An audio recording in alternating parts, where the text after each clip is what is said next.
Welcome back to my channel, guys. It's time for another anime first impression video. There's gonna be another romance series which is airing on Crunchyroll. It just aired today, Saturday. I hate that they always leave the best series on Saturdays because I can't react on Saturdays. But yeah, this is definitely one that if it was releasing during the week, I would react to, but unfortunately I am saving my weekend reaction to Solo Leveling, so unfortunately I won't be reacting to this one, but I will try my best to watch it, and maybe, just maybe, I'll react to it just late, but I don't know.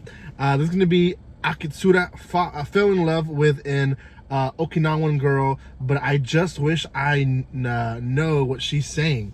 It's a long title. It basically tells you the whole aspect and scenario of the story. But before anything else, if you haven't done so by now, make sure you subscribe to my channel, give some love by commenting, liking, and sharing. You guys can find me on social media and other places by checking the description below.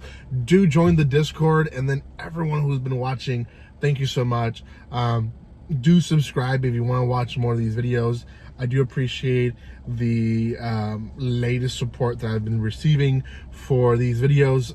It just shows that, you know, videos like this do work, and I do appreciate the support that I've been receiving lately. So thank you guys so much for that, and continue subscribing and joining in with other stuff that I have here: manga, anime, light novels, live action, manhwas, all those type of reviews. I have them here, so they'll be continuing on January 15.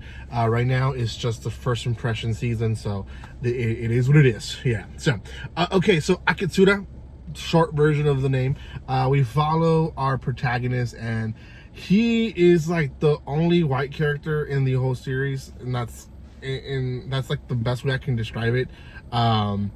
They make the Okinawans be like almost the brown people of Japan, and I'm pretty sure, like, I've seen Okinawa on pictures, I've seen people from Okinawa. They're not that brown. They're a little bit darker, but not that dark. So anyways, but they definitely want to show the difference of him being a city boy and everyone kind of being this old town Okinawa. Now Okinawa itself is still a popular place in Japan. If you've never heard of Okinawa, it's a very beautiful place. A lot of people still visit that place. It's actually one of the main attractions as well, other than Tokyo and the other places that people know from Japan. But anyways, Okinawa apparently has also a big part of elderly people, and elderly people have their own dialect of Japanese. The people that go to the school have this dialect as well, because a lot of them are raised around or with their grandparents, and they learn the different styles of Japanese. Now our protagonist, he moved to this area, so he wasn't raised there, so he doesn't know the dialect so much, and that's kind of the whole premises of it.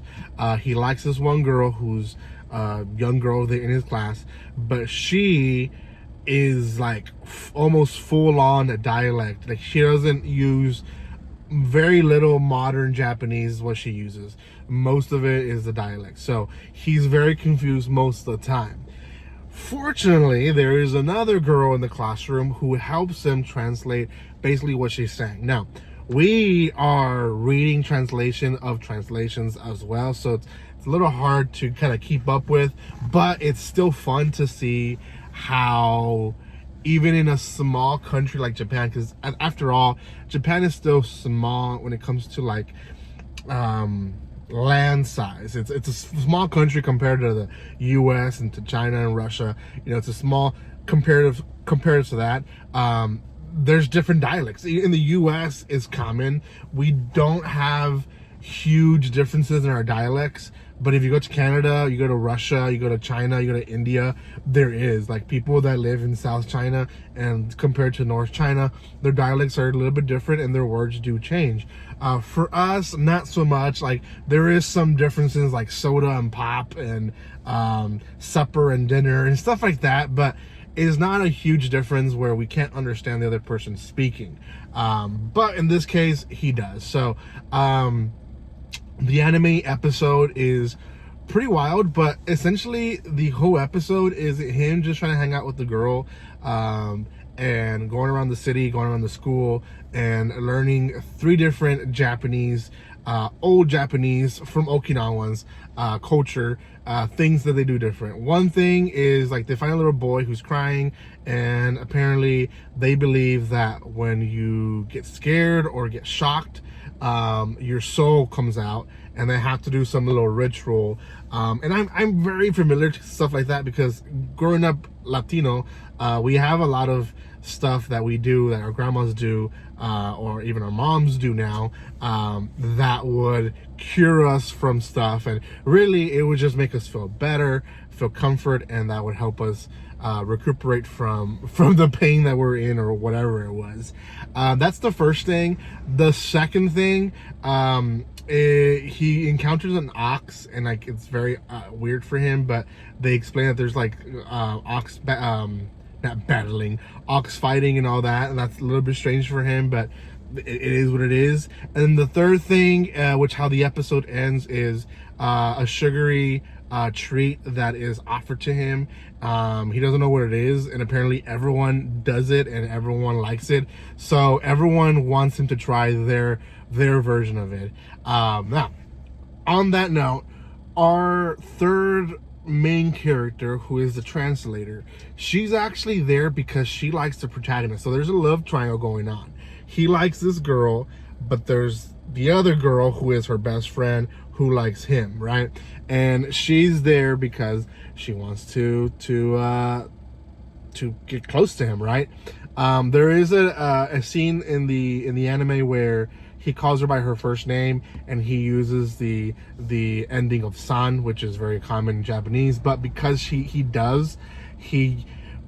by mistake uses a word that means I love you in their dialect, and everyone's shy, like, oh my gosh, he's saying that to her. She freaks out. So there's like a love interest going between them, as well as him and the other girl. So yeah, there's a lot going on in the series. It's fun, it's pure comedy, it's pure almost educational to the region. So if you're into that kind of stuff, I would say romance comedy is the best way to come to explain it. I would say go watch it. If there's almost no fan service, there is a little bit, but not like enough to be like, don't watch it. So out of 10, I'll give this one a 7 out of 10. To be honest, it's one of the most funniest ones that I've seen so far. So go check it out, give them some love. Thank you guys so much for watching this video. If you haven't done so by now, subscribe to my channel, and I will see you next time on my first impressions that will release tomorrow. And like always, don't be strangers. See you guys.